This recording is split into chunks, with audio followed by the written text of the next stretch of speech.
Hi, I'm Eric Schumacher Rasmussen, the editor of Streaming Media Magazine and conference chair for Streaming Media West here in Huntington Beach. Kicking off a couple of days of interviews live on Facebook, and that will also be available later on the website for on-demand viewing, and kicking it off right with this morning's kickoff speaker, Warren Schlichting from Sling TV. Hi Warren, how you doing? Hi Eric, good, how are you? Excellent, excellent. Yeah. Warren just gave a terrific keynote looking at the opportunities and challenges facing the TV and streaming TV industry, and I'd like to start out with one of the points you made that I really sort of hooked into, where you said that the primary impediment to the growth of television right now is the industry's commitment to the past. Can you talk a little bit about that? You know, I'd love to.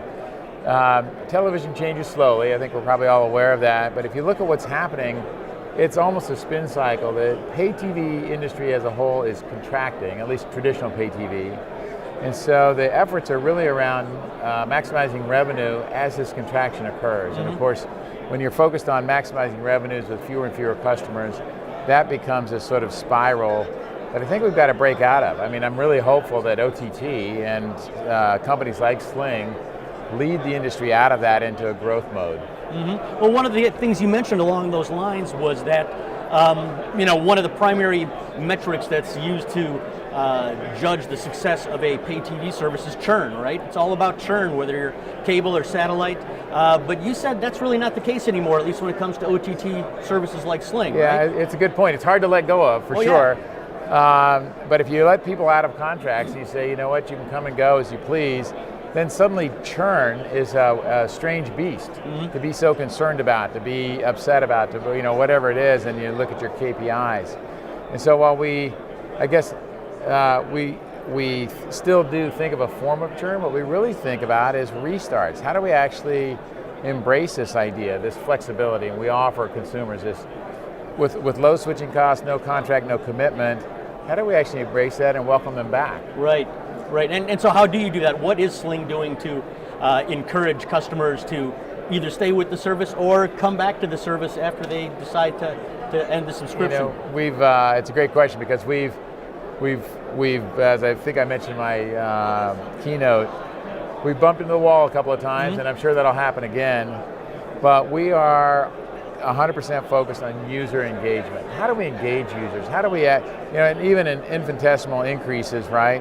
How do we provide a better experience, keep folks watching, viewing longer? That is critical, and I think that's where we're going to see some success. Okay. What about advertising? Obviously, the advertising model is changing as well, because it's no longer just about aggregate numbers, it's about targeted advertising.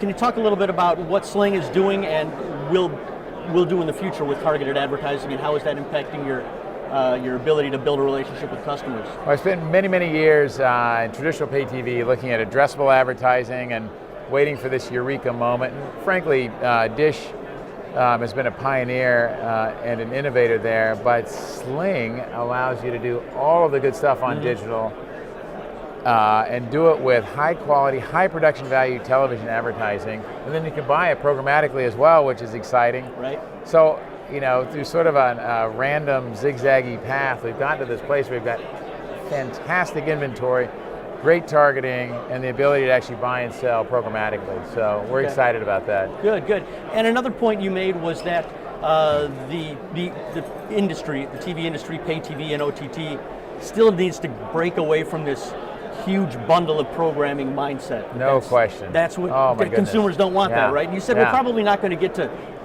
true a la carte TV anytime soon, at least.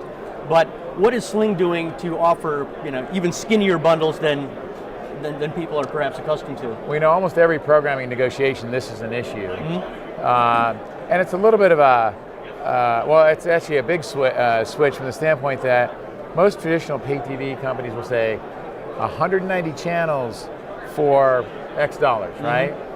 And I think if you're shopping around, you sort of have this knee-jerk reaction, like, oh, I'm going to get more for this price. A couple of months or maybe a year later, that doesn't feel so good. You think, wow, I am paying for all of these unwatched channels. Most of it I'm never going to sample. It's not as if I'm going to learn new habits. And so with Sling, we break the bundle in every negotiation, every chance we get a slimmer package, just because we've heard time and time again from consumers, I don't want to pay for what I don't want. Right. Right, excellent. Well, thanks again for doing the kickoff session here at Streaming Media West. Stay tuned throughout the day on Facebook here for more interviews with our speakers. Tim Sigler will be taking over for me later this afternoon. And that's it for us. Thanks Eric, again, Warren. Thanks so much for having it. Appreciate Thank it. you.